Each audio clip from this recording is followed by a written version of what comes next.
जो भेल का हमारा टारगेट 30 रुपए से 70 रुपए का था, करेक्ट।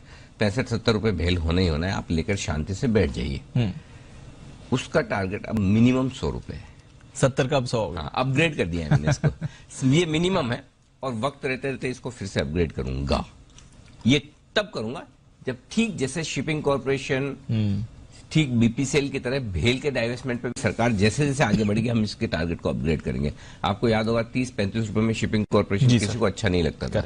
8 रुपए में एमटीएनएल की कोई बात नहीं करता था, अब 25 रुपए पर सर्किट चलता है। शिपिंग कॉर्पोरेशन 35 वाला 135 हो गया है। भेल में 30 वाला ये कब 130 होगा आपको पता नहीं चलेगा। आज की बड़ी और एक्सक्लूसिव खबर की तरफ करते हैं फोकस, और एक सरकारी कंपनी से जुड़ी ये बेहद बड़ी खबर है जो इसके डाइवेस्टमेंट का मूड माहौल सेट करेगी। जी हाँ, खबर है भेल पर। हमारी एग्जीक्यूटिव एडिटर स्वाति खंडेलवाल हमारे साथ इस वक्त कार्यक्रम में हो चुके हैं शामिल। स्वाति, बताइए भेल को लेकर क्या बड़े डेवलपमेंट हो रहे हैं? बहुत बड़े डेवलपमेंट्स हो रहे हैं सर। भेल को लेकर सरकार की जो प्लान है वो अब हमें समझ में आ रहा है किस डायरेक्शन में जा रही है। जो सूत्र मुझे बता रहे हैं वो ये कि बीएचईएल पर एक वैल्यूएशन रिपोर्ट तैयार की गई है। एक बड़ी कंसल्टेंसी फर्म ने इस पर अपनी वैल्यूएशन रिपोर्ट तैयार करके सरकार को सबमिट की है, ये कहते हुए कि बीएचईएल का सही वैल्यूएशन एक्चुअली 45,000 से 50,000 करोड़ रुपए तक होता है। और ये उन्होंने बहुत डिटेल्ड वैल्यूएशन की है, हर एक एसेट जो कंपनी के पास है उसके बारे में समझ के पढ़ के। आपने देखा है कि निर्मला सीतारमण जी ने जब अपने बजट में अनाउंसमेंट की थी कि बीएचईएल भी एक कंपनी होगी जिसका विनिवेश FY22 में होगा, तो ये बात तो पता थी, बट किस वैल्यूएशन पे होगा, किस तरीके के इसके एसेट्स हैं, इस पर अभी तक कुछ भी डिटेल नहीं आ रही थी। और हम आपके लिए खबर लेकर आ रहे हैं कि किस तरीके की यहाँ पर एक रिपोर्ट सबमिट की गई है जिसमें वैल्यूएशन 45,000 से 50,000 करोड़ रुपए इस कंपनी का हो रहा है। तो आप अंदाजा लगाइए कितने एसेट्स हैं। और मैं आपको ये बता दूं, उनके पास जो जमीन है बीएचईएल में, उसकी अकेले की 14,000 एकड़ लैंड है जो इनके पास है, जिसमें से 7,000 एकड़ तो उनके पास जो यूटिलाइज कर रहे हैं और आधी 7,000 करोड़ एकड़ उनकी अनयूटिलाइज लैंड है।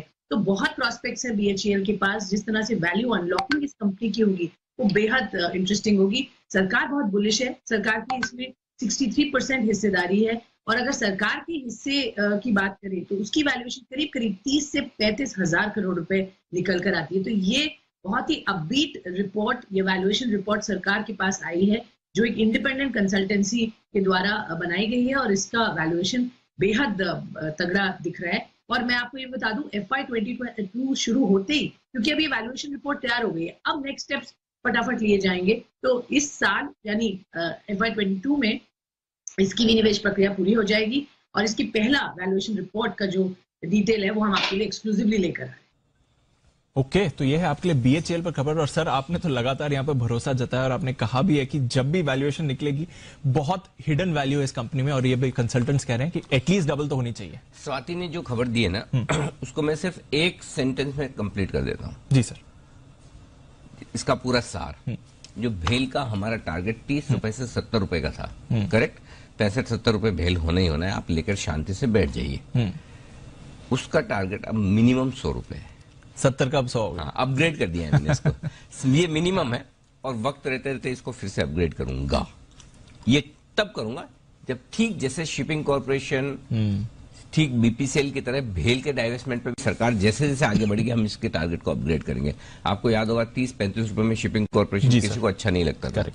8 रुपए में एमटीएनएल की कोई बात नहीं करता था, अब 25 रुपए पर सर्किट चलता है। शिपिंग कॉर्पोरेशन 35 वाला 135 हो गया है। भेल में 30 वाला ये कब 130 होगा आपको पता नहीं चलेगा, एक ही आगे लगना है। अब आइए है क्या एक्चुअली, इस खबर का सार क्या है। भेल के पास 14,000 एकड़ की लैंड है, 7,000 यूज की हुई है बिजनेस के लिए, 7,000 अनयूज्ड है। इतना बड़ा लैंड बैंक है और उसका जो वैल्यूएशन है भेल का लैंड का प्लस बिजनेस का मिलाकर करीबन करीबन आपके लिए 50,000 करोड़ का आता है, और मार्केट कैप भी 18-20 हजार करोड़ है। इससे आप 17-18 हजार करोड़ है, उससे आप अंदाजा लगा लीजिए 2.5 गुना से ज्यादा का वैल्यूएशन भेल का, और ये कोई इंडिपेंडेंट एजेंसी बनाकर सरकार को दे रही है, ये वैल्यूएशन है। तो उसके दम पर आप कहां फेल हो सकते हैं? कोई चांस नहीं है दीप। तो मुझे लगता है कि ये एक बहुत ही बड़ा वैल्यूएशन है जिसके बेसिस पर सरकार आगे जाएगी और भेल को बेचने की कोशिश करेगी। तो बड़ा अपसाइड बनेगा इसके लिए। और आज देखिए भेल की कैपेसिटी के लिए, अगर आपको थोड़े टाइम पहले अगर याद ना हो तो दिलाऊं जी, अनिल अग्रवाल साहब वेदांता वाले जी, जिनके हर डाइवेस्टमेंट में इंटरेस्ट होता है। हाँ। कोई कंपनी ऐसी सरकारी कंपनी, क्योंकि उन्होंने सरकारी कंपनियों को खरीदकर जो पैसा बनाया वो जानते हैं कि उन्हें कैसे टर्न अराउंड करता है, उनमें क्या एसेट्स में वैल्यू होती है।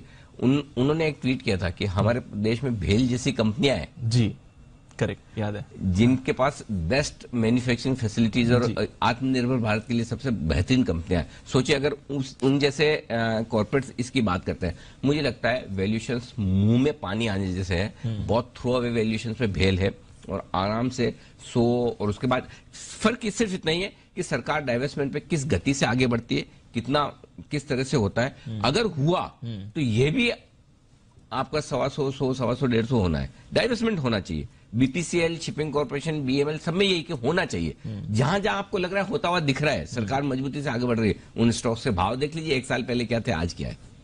Correct, right. So similar situation भेल के लिए भी है। अगर 50,000 करोड़ का वैल्यूएशन सरकार देख रही है और 30 से 35,000 करोड़ सरकार को चाहिए भेल से, तो फिर बात ही अलग है। हॉट केक बिकेगा बॉस, हॉट केक बिकेगा। बीएमएल में तो हमने देखा 1000 से 1500 विद इन नो टाइम। भेल हॉट केक बिकेगा। भेल जैसी कंपनियां बनना मुश्किल है, मतलब इम्पॉसिबल मैं नहीं कहूंगा, लेकिन और जिस तरह की वैल्यूएशन है जो लैंड बैंक है, बड़ा वैल्यू बन के आएगा, होना चाहिए।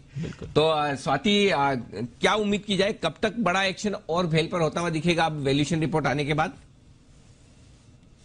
सर अब आप हर दिन देखिए, यहाँ पर सरकार बहुत तेजी से काम कर रही है। आप समझ सकते हैं जिस तरह से एक एक कंपनी आइडेंटिफाई कर रहे हैं, अब उसको मुकाम तक पहुंचाने की बात है। जो मुझे सूत्र बता रहे हैं वो ये कि हमने अब बहुत सारी जो कंपनियों के नाम ले लिए, अब हम उनको कंप्लीट करने पे लगे, क्योंकि मार्केट में कई कंपनीज हैं जिनका कंप्लीशन होना अब जरूरी है। तो आप ये समझ लीजिए FY22 की जो टाइमलाइन है, और ये वर्ड्स मेरे सोर्स के हैं कि आपने जो अंदाजा लगाया होगा उससे हम पहले करके दिखाएंगे, क्योंकि अब हमारी वॉक द टॉक जरूरी है और इसी पर अब टाइम बाउंड मैनर में ये आगे लगे। आप देखिए वैल्यूएशन रिपोर्ट इतनी जबरदस्त, इतनी डिटेल्ड हुई है, इस पे बहुत महीनों से काम चल रहा था और अब ये वैल्यूएशन रिपोर्ट सबमिट हुई है। तो आप देखिए नेक्स्ट स्टेप्स FY22 जो उन्होंने प्लान किया है उसमें एग्जीक्यूट करने का पूरा दमखम रखते हैं।